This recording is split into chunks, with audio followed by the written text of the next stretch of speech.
What if the biggest unlock in your life has nothing to do with a new productivity tool, a better morning routine, or just pushing harder? What if everything starts with just one shift, not in what you do, but in how you perceive? This one thing shapes your results more than your habits, more than your goals, and more than your relentless determination and willpower. I'm talking about that voice in your head running on autopilot, and most people never even dare to ask how they can update this internal processing unit, wondering why nothing sticks, and instead optimizing systems around a story that's already broken. What if you're not lost, burnt out, or unmotivated? See, the way you interpret life is the way you experience it. That voice in your head that most people numb down and like to run away from, but yet narrates everything, it's not passive. It's not just talking, it's coding your operating system. It's the architect creating the fabric of your entire reality. One shift in perspective that makes winning inevitable.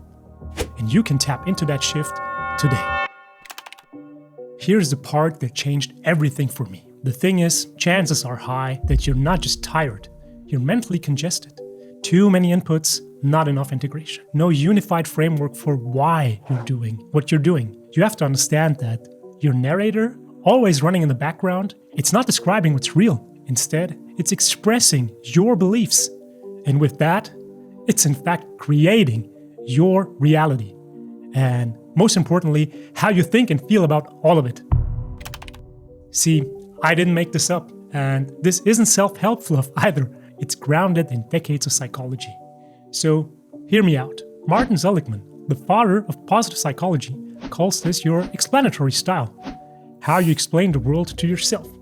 And the research is clear. People with a more empowered explanatory style, well, they handle setbacks better, they stay in the game longer, and just perform at a higher level over time. So, in essence, it's not what happens, it's the story you tell about what happens that determines everything. I was very fortunate to randomly come across this powerful concept almost some 20 years ago, and it made everything click for me back then. I try to live up to this concept every day ever since. It's called inverse paranoia. Yeah, you heard right. Simply put, you assume the world is secretly conspiring, but not against you, as a paranoid would assume, but for you, in your favor. So you're the beneficiary of a universal conspiracy instead of being the victim. Now, before you jump to conclusions, thinking another one of these just being positive, the secret type of BS, your world is not going to be all sunshine and rainbows. Of course not. That's where people get it twisted. You should be practicing being an inverse paranoid, not just when things go right, but especially when they go wrong, when it's dark and gloomy. That's where the real magic happens. So, let's get more practical. You lose a deal, you get rejected, you feel burned out. A normal reaction would be, that sucks, I failed. But as an inverse paranoid, you might think and say, well, first maybe as well, that sucks. But then, what is this preparing me for? And that's not delusional. It's deliberate.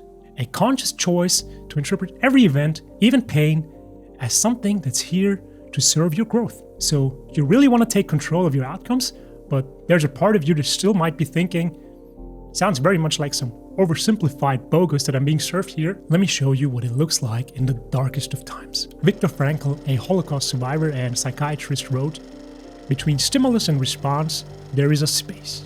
In that space is our power to choose our response. And in our response lies our growth and our freedom. Most people never find that space. They react, they spiral, they tell themselves the same story over and over.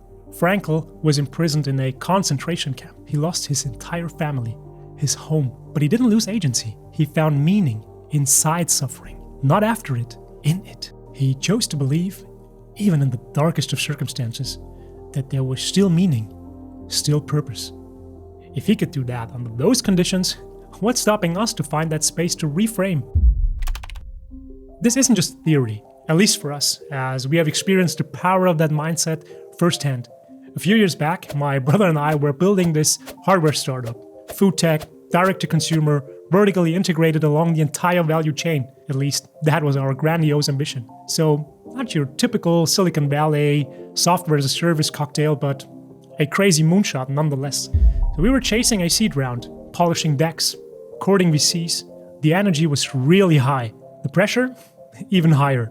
And yeah, when it didn't happen, when we just couldn't close the round on our terms, it really hit hard. People around us saw it as failure. And yeah, for a while, so did we. But then something shifted. We zoomed out. And we realized not raising money was the win. Because the game we found ourselves playing, it just wasn't ours. We would have been stuck in a world we didn't believe in anymore.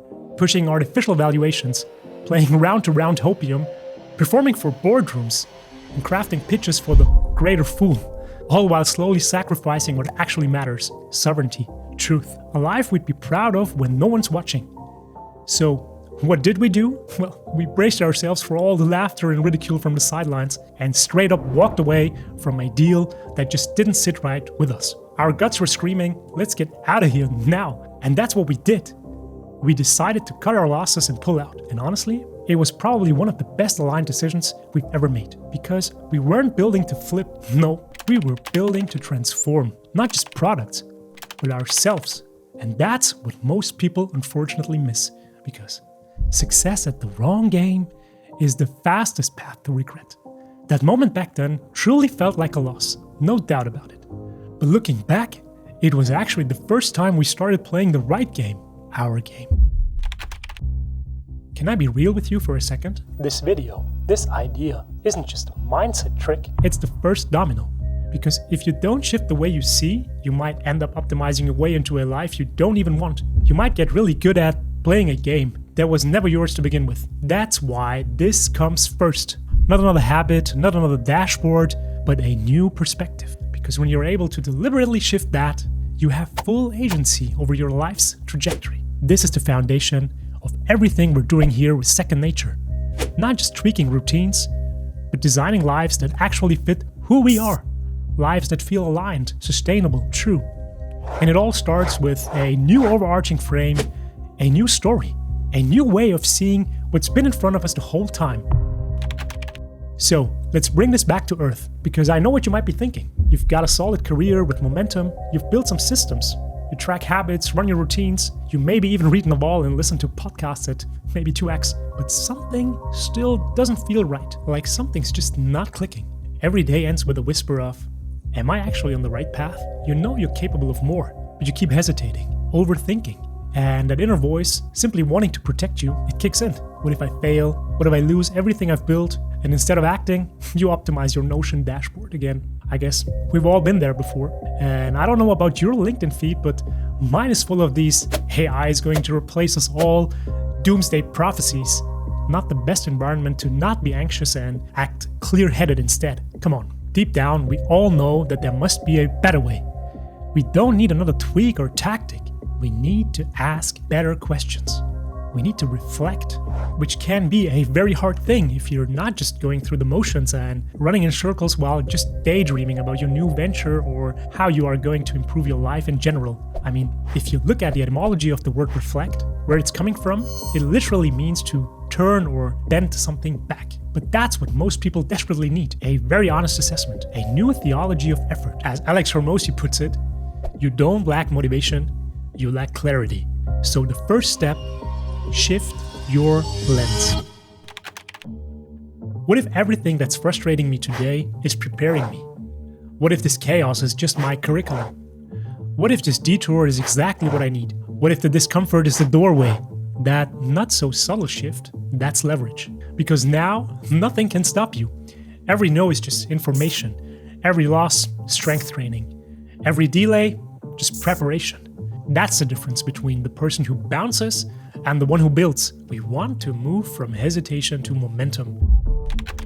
Now, why isn't this just wishful thinking? Inverse paranoia works, not because it makes hard things easy, but because it rewires how you see yourself. It shifts your identity. You quit labeling moments as failures and start using them as feedback loops.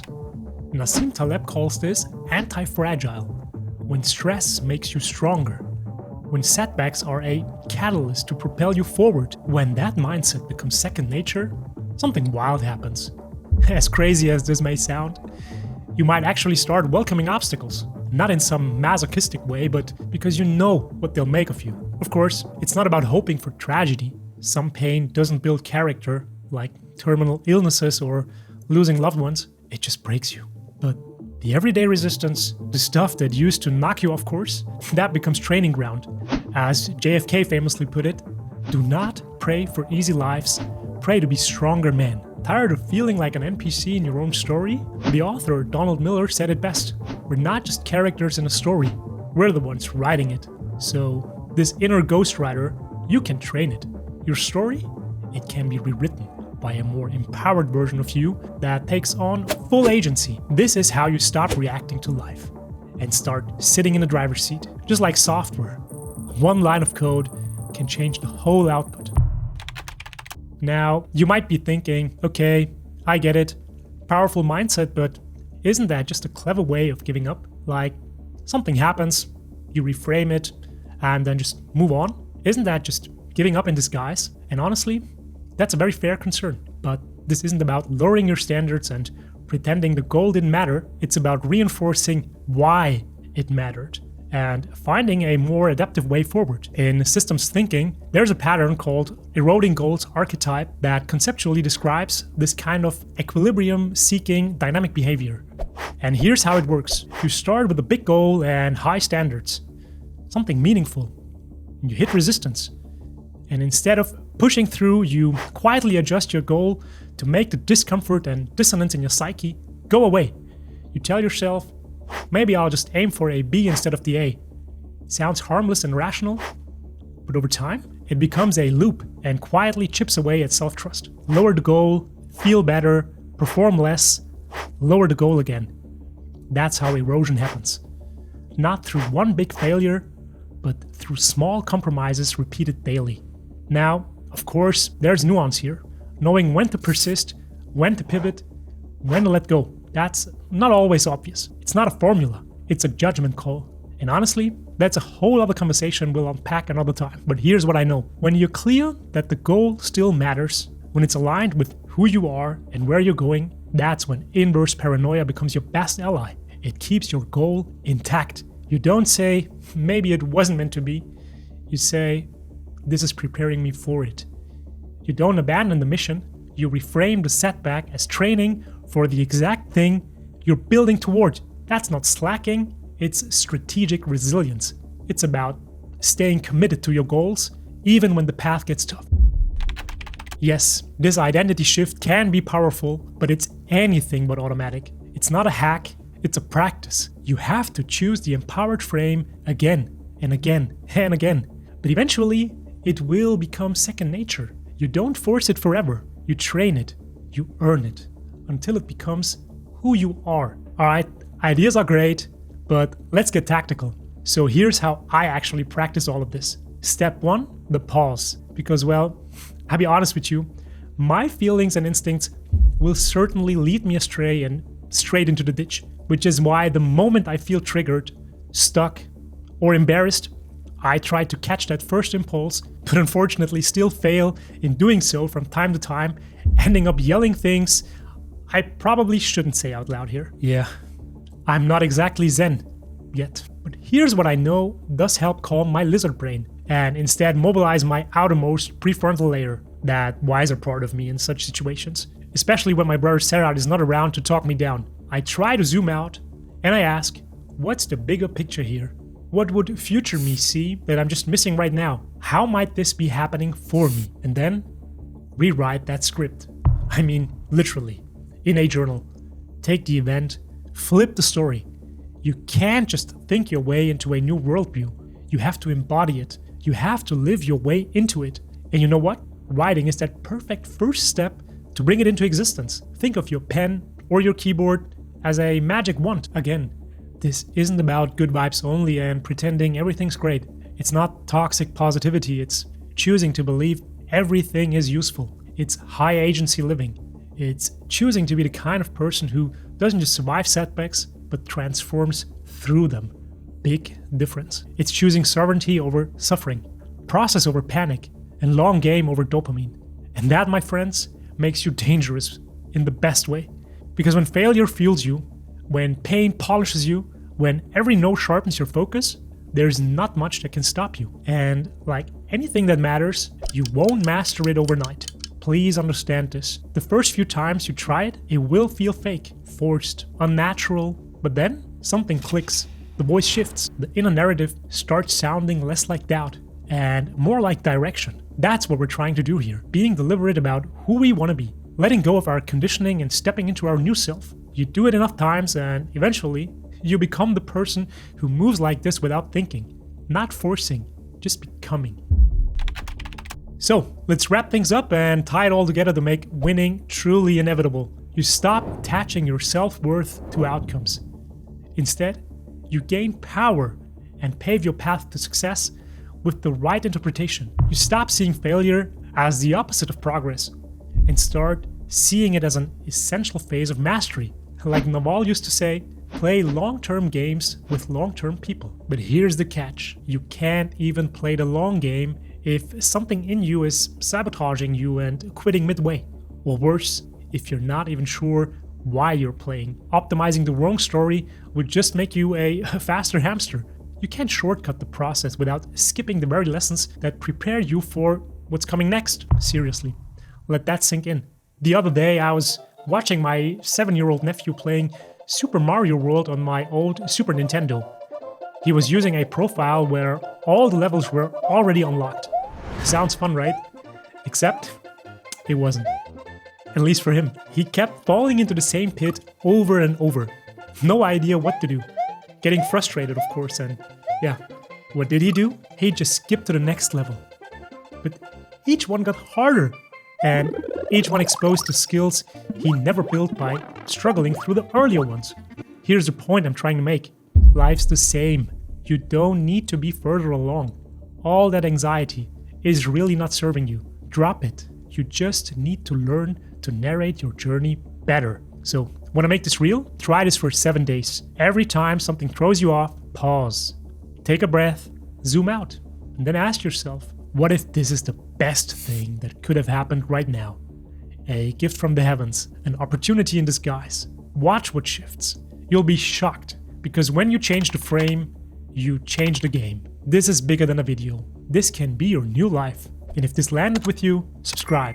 Come back in 7 days, report back, because clarity, it will compound. Again, we're not just building habits or routines here, we're building identities, backed by systems that help us design lives that work from the inside out. Not just clarity for the week, but clarity that lasts decades. Welcome to your second nature. Frame first, then move.